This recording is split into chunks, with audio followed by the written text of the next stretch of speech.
is going on, my fellow gamers, and welcome to today's video.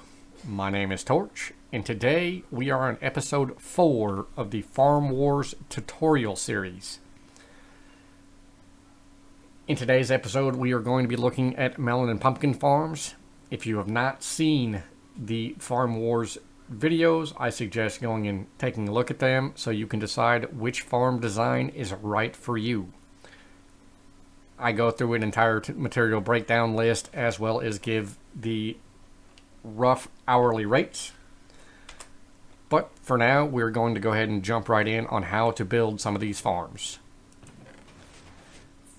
For the most typical farm used between Bedrock and Java, you are going to need 64 and 16 rails, 40 observers, 40 pistons, a hoe, does not have to be netherite, a hopper with minecart, 40 redstone dust, at least 6 hoppers, 11 powered rails, 11 blocks of redstone, a step or slab of your choice, a water bucket, and your seeds.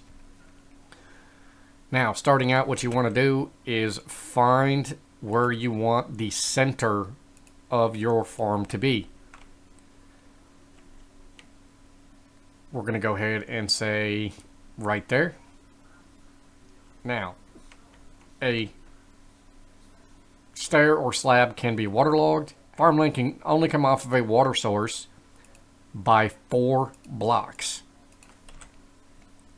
So, if I go 1, 2, 3, 4, I know that's an edge.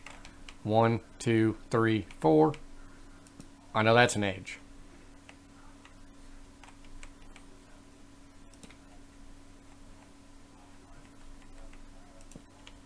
And then if I match these up, I should have an edge there,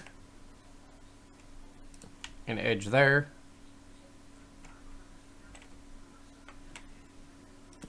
there, and there. So this is about the footprint that you're looking for this farm. Now what we're going to do, and this is the easiest thing for Bedrock users to do if you are building it on Bedrock. Right here, we're just going to come down 3 blocks. And we're going to dig all of this out. It's staying within our little bounds. Alright, now that we've got that all cleared out, go ahead and make yourself a little stair step back up right here real quick. We're actually going to place a temporary block right there. Break those out, and what we're going to do is we are going to place a piston facing down right there. Now we're going to grab our observers, break our temporary block. Actually, don't break your temporary block, leave your temporary block and just relocate it, because we want to, where our temporary blocks are going to be at are going to end up being observers, then piston, observer, piston.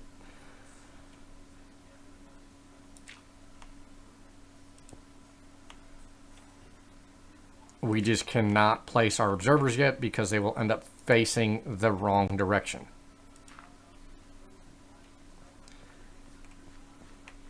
Now, as you can see, I've got 4 pistons right there, which is going to equal 5 observers right there. So now we're going to come back wherever there is a temporary block. We're going to place a piston. Go back, fill the gap in with temporary block. And again, on the temporary block, we are going to place an additional piston. And we're going to repeat this process all the way across. Alright, as you can tell, I've got the checkerboard of pistons now in, temporary blocks, which are just dirt as placeholders. Now we're going to come right here, grab our redstone blocks. We're going to place a powered rail right there. On your central area, or your central line, we can go ahead and break out this line of dirt and replace it all with powered rails. Now we're going to come loop in some powered rail and regular rail.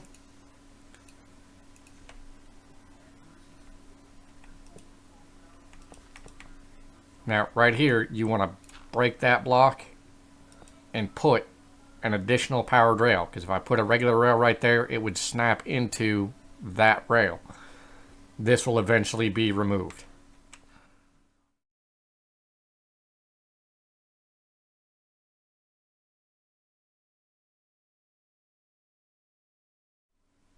Okay, now that we come to the end of the line, we need to break that block, replace it with a powered rail, or a redstone block and a powered rail right there, so the minecart will bounce back. Now, we need a way for the items to be collected out of the hopper minecart. So we're going to pick up those rails right there. Oh, broke one too many. Let's put that back. Go ahead and break out those blocks right there, as well as these right here. Now you can actually extend the length of your hopper line in your collection system, which I do recommend doing with this size farm, as this thing can get pretty crazy. Just run your hoppers directly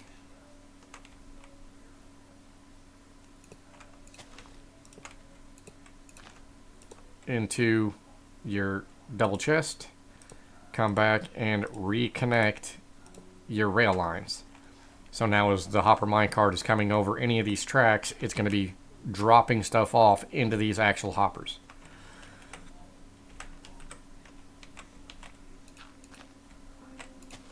This will be our way up and down to our collection area. And in our inventory, we have our hopper minecart. Now we can go ahead and remove that powered rail, put a dirt block back there, drop that, and get out of its way. Now, we're going to come back in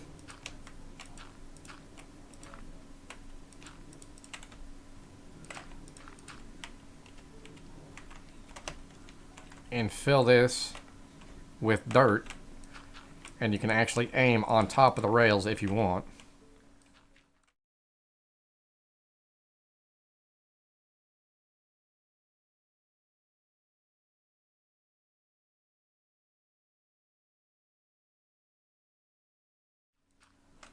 Now, our border blocks, we can go ahead and jump up, and should be right there is our step. So we break that.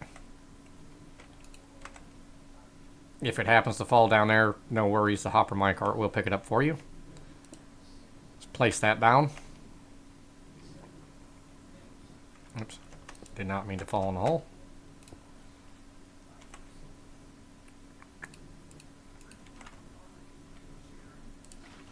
There and there. Alright, place your temporary block right there. And if you need to, you can borrow one of your other pistons. There. Place a redstone block to the side of it, and you end up getting pushed underneath. Because I know on bedrock, or Java, we can use trapdoors to do what I'm doing. For some reason on bedrock, it will not let you. Now that we're down here, anywhere there is a dirt block, we want to till and make into farmland.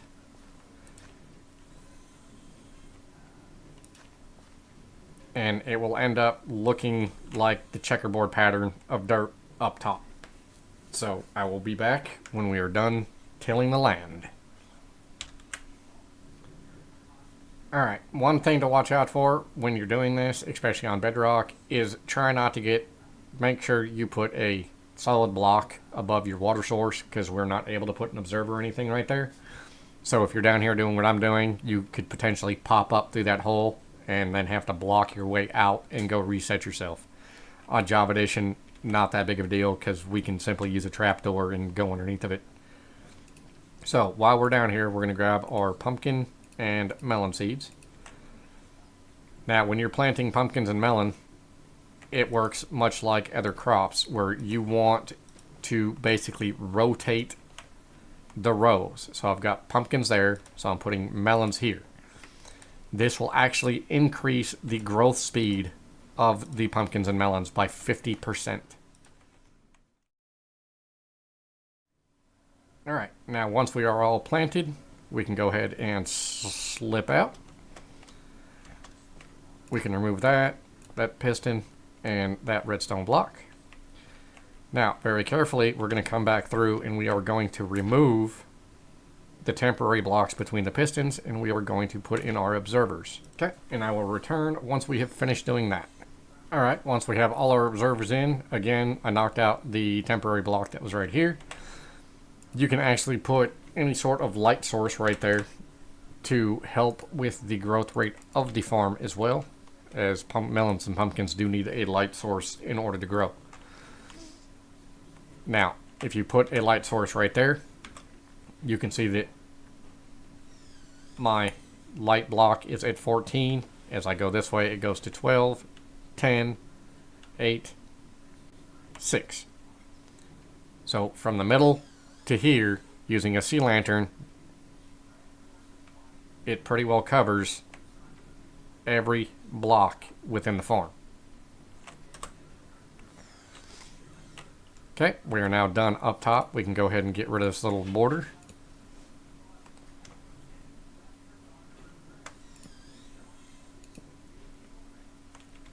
And what I actually like to do is wrap it in glass so nothing escapes. Just like that. And then the last thing that we need to do is take our redstone dust and place it on top of every observer.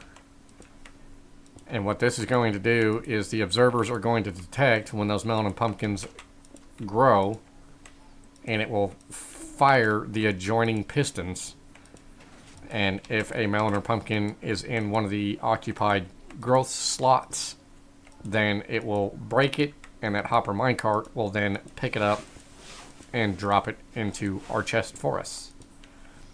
And as you just saw, that redstone fired because that melon or pumpkin right there tried to grow. But that is this farm complete. We will move on to the next. Alright, this next farm is actually a lot smaller and a lot more compact as far as material requirements. However, the downfall to this one is it only takes 3 melon or pumpkins at a time. Now, it can be stacked upon itself on top and in back, but again, that only increases the capacity by 3 per cell. So a single cell of this one is going to require 4 pistons, 3 observers, a bucket of water, 3 building blocks, 2 chests, 4 redstone, and a hopper.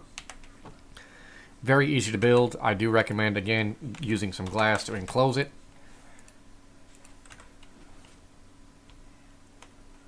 And we got rid of our hole on accident.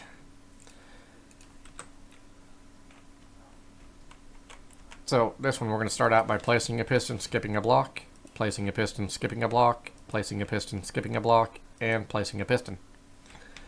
We are then going to go around to the back. In between those gaps of those pistons, we are going to put 3 observers. Behind those observers, we are going to place a solid block. Then behind each piston, we are going to put a dot of redstone. Now, in front of each piston, we are going to till the ground. Pardon me. Before we till the ground, we need to break out those 2 blocks and put our water source right there. go ahead and fill the front block back in with dirt. Then till it so we have our 3 planting locations. Don't do what I just did. We need to dig out a trench in front and put a water bucket right there so it will flow forward.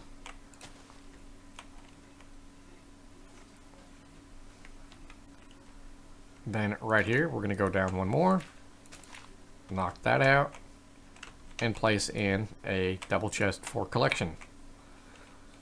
I do recommend putting glass right there to stop melons and pumpkins from flying over.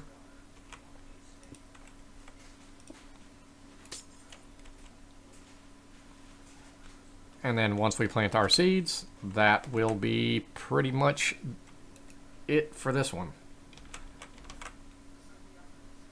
Yeah, pumpkin and melon.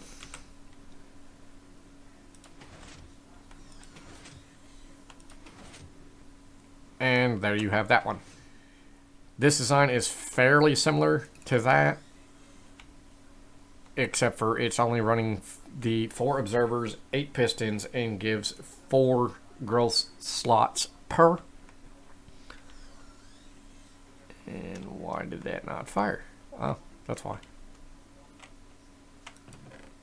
Alright, this one you're going to require 8 pistons, 4 observers, 12 redstone dust, 1 hopper, 2 chests, and 2 water buckets. Now, the thing with this one is with it running off of only 4 observers, this plant can grow there or there. This plant there or there. This plant there or there. Now, if this plant is occupying this space, then this plant can only grow here. This plant could potentially grow here as well, locking that one out. Now, if this plant grows here, it locks this plant out of this plant, but this plant is always guaranteed to hit right there and fire the entire system. So there is a fail-safe, but again, it does kind of come at a reduced efficiency, but also a reduced cost. So we're going to start out by placing 4 pistons facing us. I actually need to move back just a bit. 4 pistons facing us. 3 pistons facing backwards. 7, 2, 4. What did I do here? We need 1 more right there.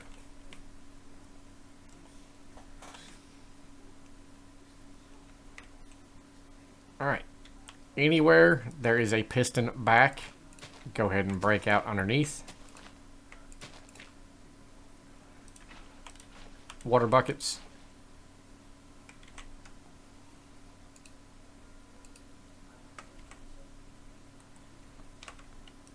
Grass block to block it back in. And then we are going to till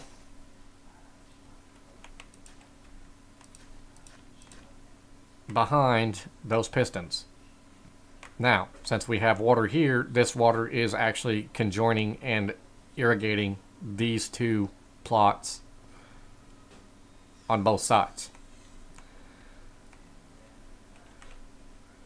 So we are going to need some glass.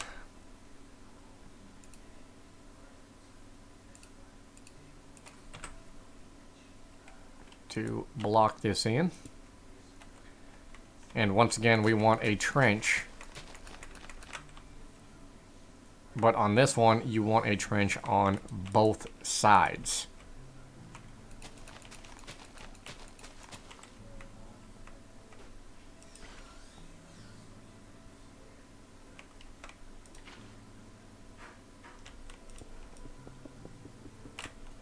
Go ahead and drop in your glass.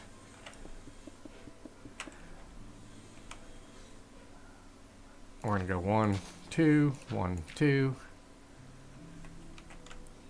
Go ahead and put in our double chest.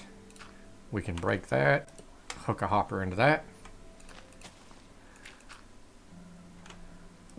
Again, double chest. And hopper into that. Once again, we want a piece of glass right there just to stop the drops from running off. And we do not want this one growing over here. Because if this one grew over here, then it would be outside of piston range. So we're going to plant pumpkins on this side, melons on this side.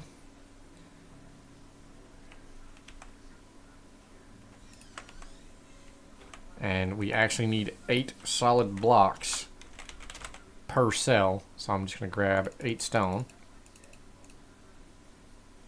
That's not 8. That's 8.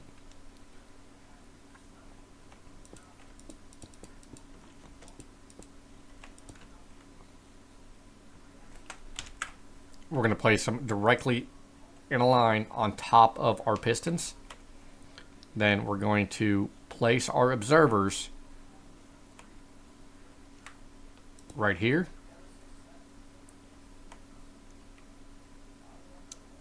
And I do believe I have it right here on the other one. And then we've got it here. And here. And then we're going to run our redstone line with redstone dust on top of each one of those observers. And that is a single cell of this farm complete. Now, if you wish to stack it upon itself, all you have to do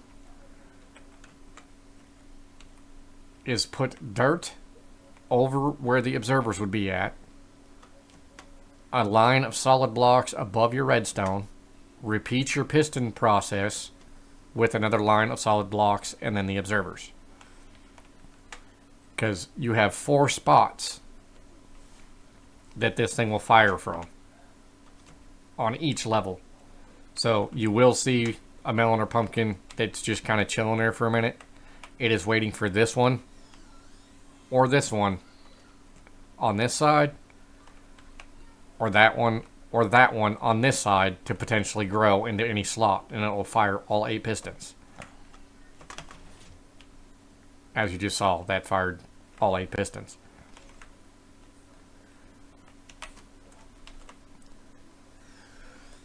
Now, if you guys found anything in this video helpful or just like the content, be sure to hit that like and subscribe button. If you wish to discuss Minecraft, Minecraft Farms, Minecraft Redstone, or any other game in general, then I will leave a link to my Discord in the description. It is a place where you can come and connect with other gamers such as yourself.